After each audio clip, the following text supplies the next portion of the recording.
Hindi cinema का सुनहरा दौर, एक ऐसा वक्त जब स्क्रीन पर बड़े बड़े सितारे चमकते थे, लेकिन उनकी पहचान, उनका गुरूर किसी और ही की आवाज से बनता था।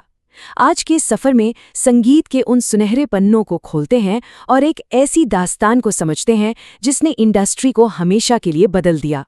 कहा जाता है ना, हर हीरो के पीछे एक आवाज थी, और ये बिल्कुल सच है। ये सिर्फ एक लाइन नहीं, बल्कि एक हकीकत है कि कैसे एक सिंगल प्लेबैक सिंगर पूरी फिल्म इंडस्ट्री की रूह बन गया था। स्क्रीन पर चेहरा चाहे किसी भी सुपरस्टार का हो, पर आवाज और उनमें छुपे जज्बात सिर्फ एक ही शख्स के थे, मोहम्मद रफ़ी।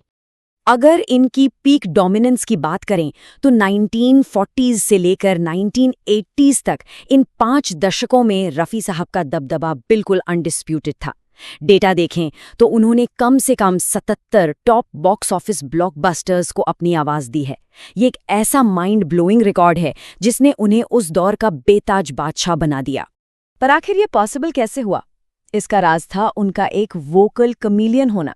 देखिए, रफ़ी साहब सिर्फ गाते नहीं थे, वो लिटरली माइक्रोफोन के पीछे एक्टिंग करते थे।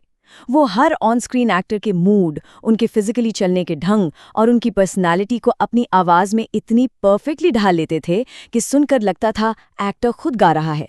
एकदम परफेक्ट गोस्ट वॉइस। इस वोकल एक्टिंग का सबसे बेहतरीन उदाहरण थे the tragedy king Dilip Kumar. Dilip Kumar की गहरी, संजीदा एक्टिंग और उनकी हेवी, ड्रामेटिक रोल्स के लिए एक ऐसी आवाज चाहिए थी जो उस दर्द को महसूस करा सके। रफ़ी साहब ने ठीक वही किया। उन्होंने अपनी आवाज में एक अजीब सा दर्द और सदाबहार युवा झलक पैदा की। गाना चाहे कितना भी मेलनकॉलिक क्यों ना हो, उनकी आवाज उसमें एक जिंदा दिली भर देती थी। वहीं दूसरी तरफ जब बात आती थी देवानंद की, तो अंदाज बिल्कुल बदल जाता था। दिलीप साहब के ट्रैजिक डेप्थ के ठीक विपरीत देवानंद के लिए रफ़ी साहब की आवाज एकदम हल्की, लो और हवा के झोंके जैसी हो जाती थी। एक तरफ वो हैवी टोन और दूसरी तरफ ये कैजुअल, ब्रीजी, रोमांटिक विस्पर्स। सोचिए, एक ही सिंगर पर रेंज इतनी कमाल की कि खुद देवानंद मानते थे कि उनकी लिप सिंकिंग को रफ़ी साहब ने एक अनमैच्ड रोमांटिक टच दिया। पर बात सिर्फ ट्रेजेडी और रोमांस तक ही महदूद नहीं थी। अब एंट्री होती है शम्मी कपूर और उनकी वाइल्ड एनर्जी की। यहाँ टेम्पो और पिच एक अलग ही मुकाम पर थे। जरा ध्यान दीजिए, कहाँ देवानंद का वो सॉफ्ट लो रोमांस और कहाँ शम्मी कपूर की high pitch rock and roll energy.